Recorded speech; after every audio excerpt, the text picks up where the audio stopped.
Everybody always says, if you tried your best, that's all that matters. The best is all you can do. If you tried your best, it doesn't matter what happens. It doesn't matter if you lose if you tried your best. Most people have heard that before. But there is a secret to the universe that most don't know. If you actually try your best, you can't lose. Not pretend to try your best, not try your best 90% of the time, not try your best with excuses. If you genuinely try your best all of the time, all day, every day, it's impossible to lose.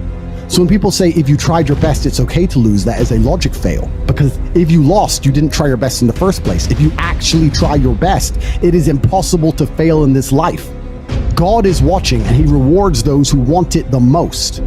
If you want it the most, you can have it. It's a competition. Every dollar you want, the house you want, the car you want, other people want, you have to win. You have to want it the most and genuinely do your best, because most people aren't capable of doing their best anymore.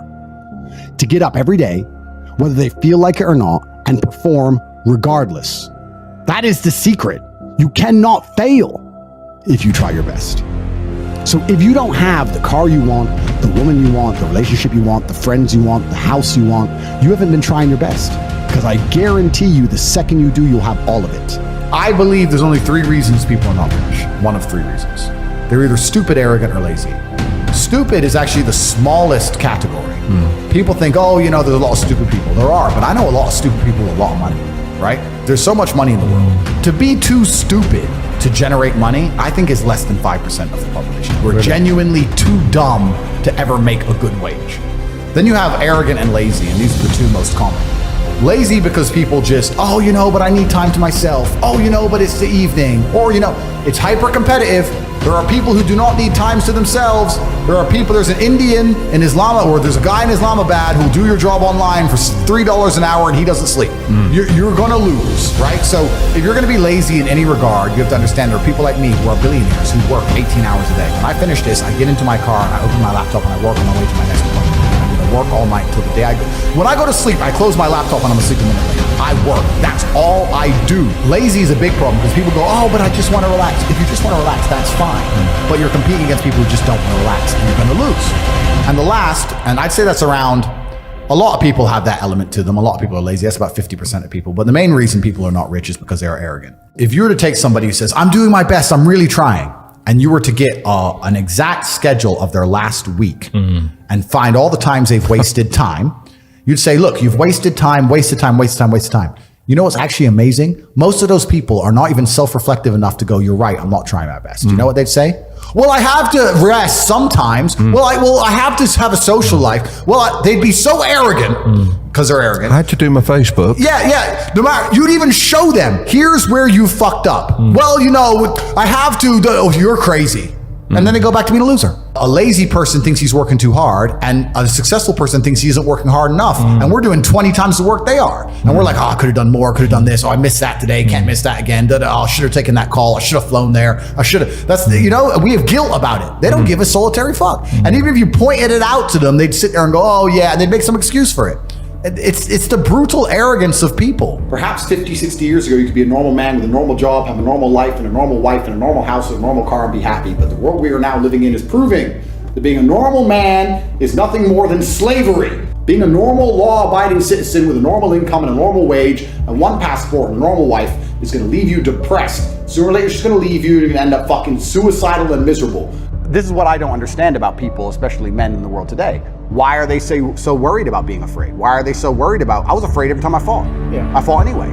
Like, I don't let fear guide what I'm gonna do. I do what I'm supposed to do regardless of how I feel. So I don't see anything wrong with feeling fearful. I don't see anything wrong with feeling stressed or under pressure or anxious. All these things men are trying to get rid of. And I talk about men specifically. I gender this because I'm a man. I don't know how it feels to be a woman. But all these things that people are trying very hard to get rid of from their brains, I don't see why they need to leave. I will argue the point that if I feel anxious and pressured and stressed and fearful, I will get more done than if I was happy. I think if I was happy, I'd just be hedonistic and just wasting my time. I think that you get a whole bunch done with these negative connotations and negative emotions, and I think that life is suffering and pain, and you're here to go through it, and the sooner you get used to the taste, the more successful you're going to be. I have no interest in trying to change the flavor, my friend. The flavor of life is pain, and I will eat all of it. And it doesn't matter if they put me back in jail or not. I'm not sitting there going, how can I be happy in jail? I will sit in jail and say, yes, this sucks, it's supposed to suck. Yes, I'm not enjoying this. Yes, I'm anxious and paranoid. And yes, that guy might stab me. And yes, I can't sleep and I miss my family. And this is what's supposed to happen to me. And this is how I become the best man I can possibly be. And I'm going to succeed regardless. So if you're not the person who's waking up every day going, how do I improve my existence? Then nobody is. Nobody on the planet is considering improving your one spin on Earth. No one else cares. Nobody else cares. So if you don't care, then you're fucked. So you need to wake up and care. And it's amazing to me, like you're saying, how did I find my mentors? I just tried a bunch of them. Like when I had no money, I would try very hard I'd listen to lots of different people, or I'd try different things. And I wasn't scared to invest in myself, because I understand that, look, if he's taking time out of his life, then I need to reward him for it financially. And I tried very hard, and I listened, and I paid attention, and I was never lazy. I don't believe there's a person on the planet who pays attention, tries their best, is never lazy, is on time, works hard, has a mentor, and is giving it his all, who isn't rich. I don't believe it.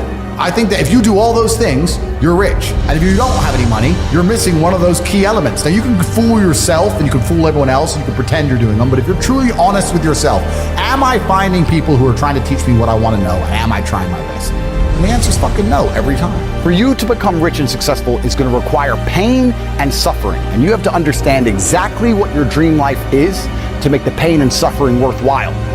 Think about it. Have you ever been to the gym and seen a person in fantastic physical condition? They're strong, they're ripped, they're large. And you say to them, how did you get so big and strong? And they say, I don't know. Oops, it kind of just happened.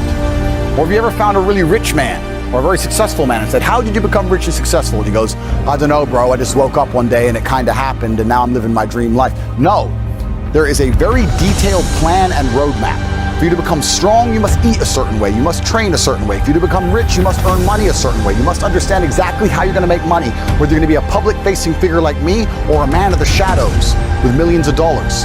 Unknown, but extremely powerful. You have to design your dream life. What house are you going to live in? Who's your woman going to be? Is she blonde? Is she brunette? What car are you going to drive? Have you even gone on the internet and spec'd your car? You can design your dream car right now for free on the internet, and you can choose the color, you can choose the wheels, you can choose the carbon. Is it a Lamborghini? Is it a Ferrari? Is it a McLaren? How much does it cost to the dollar? You talk about your dream life. You don't even know what your dream life is. How do you expect to get to a destination when you don't know where you're going? The last thing I am is a hater. If you make a bunch of money and you pull up next to me in a Lambo, I'm going to be the guy who shakes your hand and says, gee, boom, you escaped the Matrix. Congratulations. Welcome to the free world. That makes me happy. I want all of you to win. I'm not a hater. I'm not out here hoping I get to win and you lose. If you lose, you deserve to lose because you didn't take action. If you take action, you will win.